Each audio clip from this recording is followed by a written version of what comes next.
Continuando nossa pesquisa aqui, nossa explanação a respeito da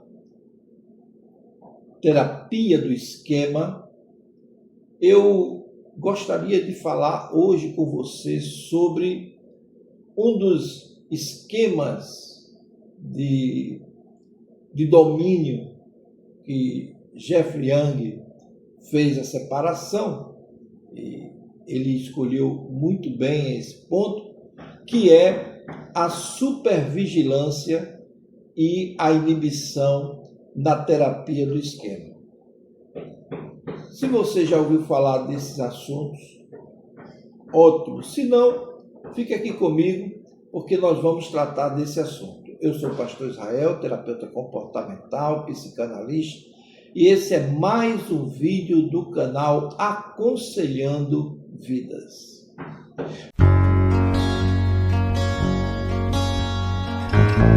Na terapia do esquema, desenvolvida por Jeffrey Young, os esquemas emocionais são organizados em 5 grandes domínios. E entre esses grandes domínios, um deles é o domínio da supervigilância e inibição. Olha, que reúne esse domínio? Esse domínio reúne padrões caracterizados por um autocontrole excessivo, por uma rigidez emocional, por uma preocupação constante em evitar erros e críticas ou mesmo consequências negativas que são colocadas. Pessoas que apresentam o esquema desse domínio costumam viver em estado permanente de alerta, sacrificando espontaneidade, muitas vezes sacrificando prazer, ou mesmo a autenticidade para atender expectativas internas ou externas. Eu vou explicar isso melhor da seguinte forma. Primeiro, é importante esclarecer que o nome correto desse domínio é supervigilância e inibição, certo? Então, esse ponto ele descreve indivíduos que monitoram constantemente seus pensamentos, suas emoções, comportamentos esses, acreditando que dessa forma ele monitorando seus pensamentos, seus sentimentos, suas emoções, eles acreditam que demonstra uma certa segurança em guardar, porque se ele demonstrar uma certa vulnerabilidade, se ele relaxar nesse atendimento a essas questões, ou ele cometer algum erro, ele vai ser rejeitado. Vai ter uma rejeição, ou vai ter um fracasso, ou vai ter uma punição. E eles não querem isso. Em geral, esse esquema se desenvolve em ambientes familiares muito rígidos, muito crítico, ou mesmo exigente demais. Crianças que crescem ouvindo que precisam ser perfeitos, que precisam ser fortes, que precisam ser obedientes, que precisam ser impecáveis, podem aprender a pensar que errar é inaceitável, que demonstrar suas emoções eles levam a um custo muito alto. Então ele procura controlar ao máximo as suas emoções.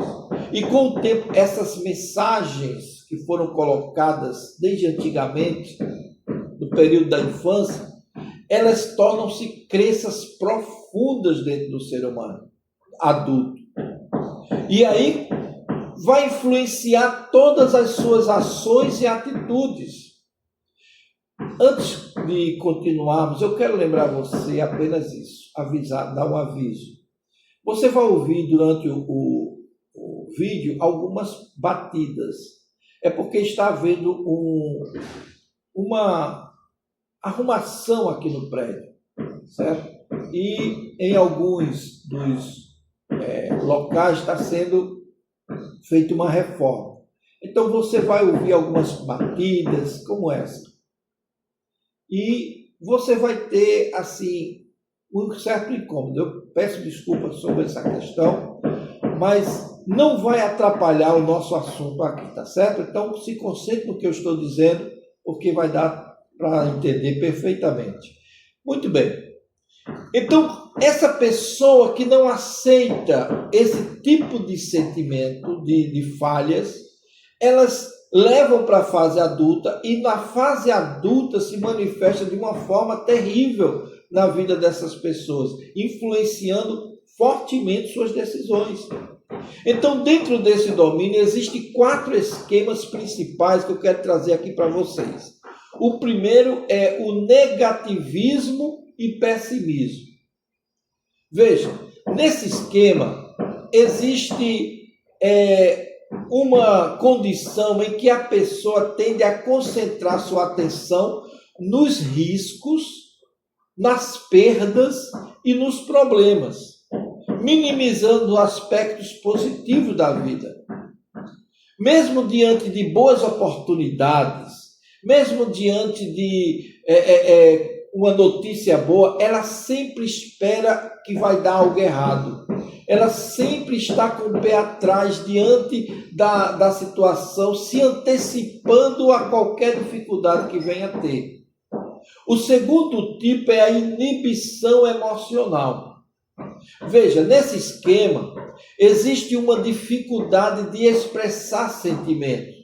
As pessoas que desenvolvem esse domínio, elas têm dificuldade de mostrar os seus sentimentos, de mostrar suas necessidades, ou mesmo de mostrar a sua, vamos dizer assim, opinião, justamente porque tem medo de ser rejeitada, de ser desaprovada, de passar vergonha, não é? Então, de ter uma perda de controle. A pessoa pode parecer fria, pode parecer distante. Não é que ela seja fria, mas ela se torna assim justamente para não ser magoada ou para não magoar ninguém. Então, elas demonstram esse tipo de emoção quando, na verdade, ela não é desse jeito, mas ela aprendeu a demonstrar para se proteger. Entenderam esse domínio? Então, o terceiro é o esquema de padrões inflexíveis, ou seja, são aquelas críticas exageradas. Aqui há uma autocobrança muito intensa, porque a pessoa acredita que precisa ser perfeita, que precisa ser produtiva, que precisa ser impecável para ter algum valor. Então, quando essa pessoa se cansa, ela não consegue descansar, porque para ela descansar gera pequenos erros que podem comprometer a visão que as pessoas têm dela. E é um sinal de fracasso, e ela não aceita ser fracassada, porque tem uma sensação de que as coisas não são suficientes, e elas são assim. Nada para essas pessoas que têm esse domínio em particular, elas se aquietam com alguma condição. Elas estão sempre insatisfeitas. Esse é um tipo muito doloroso. O quarto esquema é o da postura punitiva. Você já ouviu falar disso? Depois nós vamos fazer um vídeo sobre cada uma dessas partes mais profundamente. Mas aqui vai dar uma ideia geral da coisa.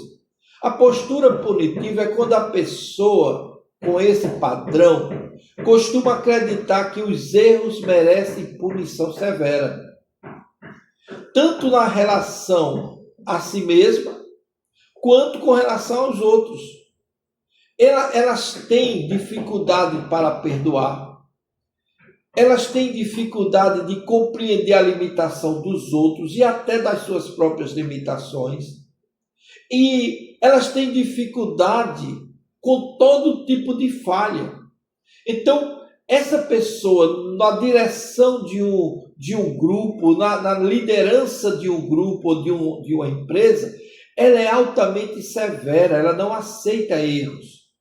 E essa pessoa, ao detectar um erro, ela pune severamente aquela pessoa que cometeu, sem nenhum transtorno, sem nenhuma condição de arrependimento ou sem nenhuma empatia, certo?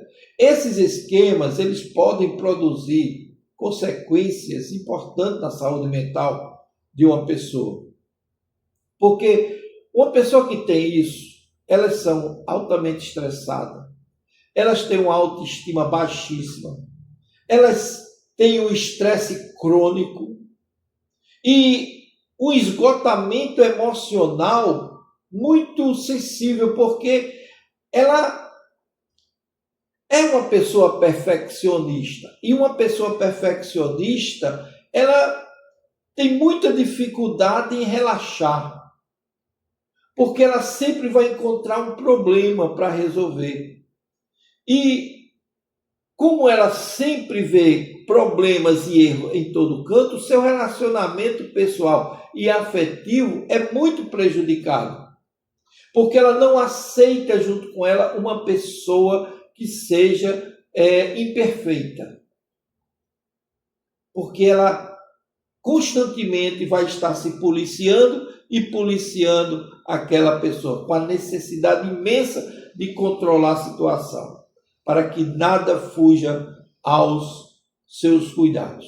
Na prática clínica, muitas pessoas chegam na terapia dizendo que nunca está satisfeita com ela mesma. Quando nós conversamos com as pessoas a respeito da sua visão de vida, de mundo, ela é uma pessoa que tem muitas culpas, que elas não conseguem descansar, vivem cansadas de tudo, cansadas da vida, tem medo de demonstrar sentimento, suas emoções. E essas frases refletem o funcionamento desse domínio na vida da pessoa. Por isso, quando nós conversamos, identificamos logo que existe esse domínio naquela pessoa. A terapia do esquema, ela busca ajudar esse paciente a reconhecer essas crenças, a tirar essa rigidez, não é? E compreender por que elas foram construídas. E aí, numa análise do seu subconsciente, a gente conversa e traz de volta aquela condição, agora tornando ou transformando essa situação em algo mais saudável, algo aceito. E a pessoa aprende que errar faz parte da condição humana, que nem todo mundo é perfeito, e faz com que essa condição conscientize a pessoa a viver no modo adulto saudável. Que esse é o objetivo.